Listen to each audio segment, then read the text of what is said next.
Hungry Ewok here with our next video, Episode 5, Death Star Technical Companion, released in 1991 for use with Star Wars the role-playing game. This was one of the earliest books of my collection when I first started playing, adding to Star Wars the role-playing game, the Star Wars sourcebook, and the Star Wars Rebel Alliance sourcebook. The introduction is a few pages explaining the general purpose of the book with a section titled Using this volume with Star Wars the role-playing game. There's a brief summary on how it might be possible that player characters could have been aboard the Death Star before its destruction. And if it's not possible to have player characters on board the Death Star, it explains that the Imperial military does not have much variations in its modes of operation, computer security, and even physical design of its installations. Any NPC template, computer programming difficulties, and maps can be used for any Imperial installation across the galaxy with little or no modifications. The first chapter is mostly written in an in-universe style that gives a history of the Death Star. Unfortunately, it's not this history. We're about 25 years too early. Chapter 2 is the most useful of the chapters, as in game terms. It gives the game stats for the Death Star, as well as a few diagrams on how the Death Star is divided into 24 zones. It gives difficulty levels for required hide-sneak rolls during different defense status levels, as well as different service sectors inside the Death Star.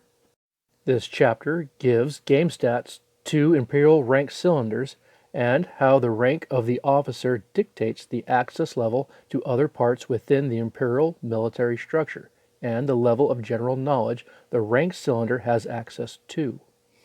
There is a small section on doors, their strength code, and the damage level needed to create a hole large enough to pass through them. And there is a computer programming difficulty flowchart to be used if characters are trying to access the computer system. Chapter 3 describes a small section of the surface of the Death Star called a city sprawl, and describes a bit of the trenches on the Death Star's surface. Chapter 4 describes hangar bays and TIE fighter hangar bays. Chapter 5 describes the general sector that tells about crew and officer mess halls, rec rooms, living quarters, assembly rooms, and has diagrams for each. Chapter 6 describes the service and technical sectors. The service sector is the basic station systems like waste removal. The technical sector is responsible for maintenance and medical staff. There are diagrams of a maintenance facility and a medical bay. There are also diagrams of sublight drives and hyperdrive stations. Chapter 7 is about the military sector. It has sections for the Imperial Army, Imperial Navy, Stormtroopers, Armories, the War Room, and the weapon stations, which describe turbo laser towers and super laser stations.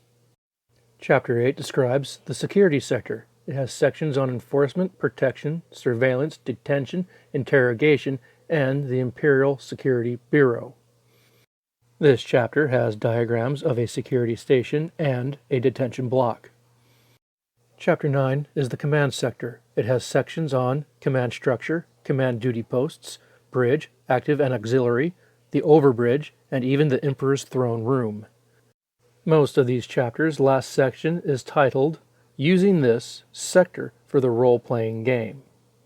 The last part of this book is the appendices, and are the most useful part of the book, with 37 character and NPC stat blocks.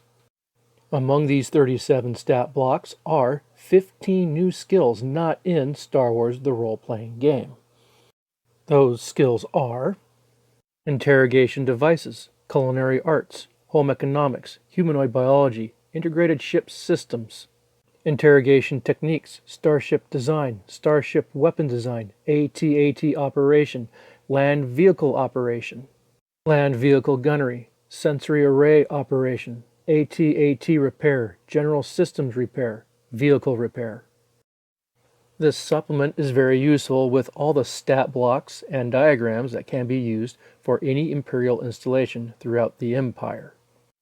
The artwork is a blend of original works, concept art from the pre-production of the movies, and stills from the movies, mostly Star Wars: A New Hope.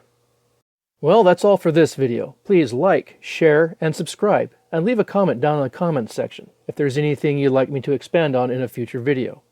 This has been Hungry Ewok, Yub Nub, and may the Force be with you.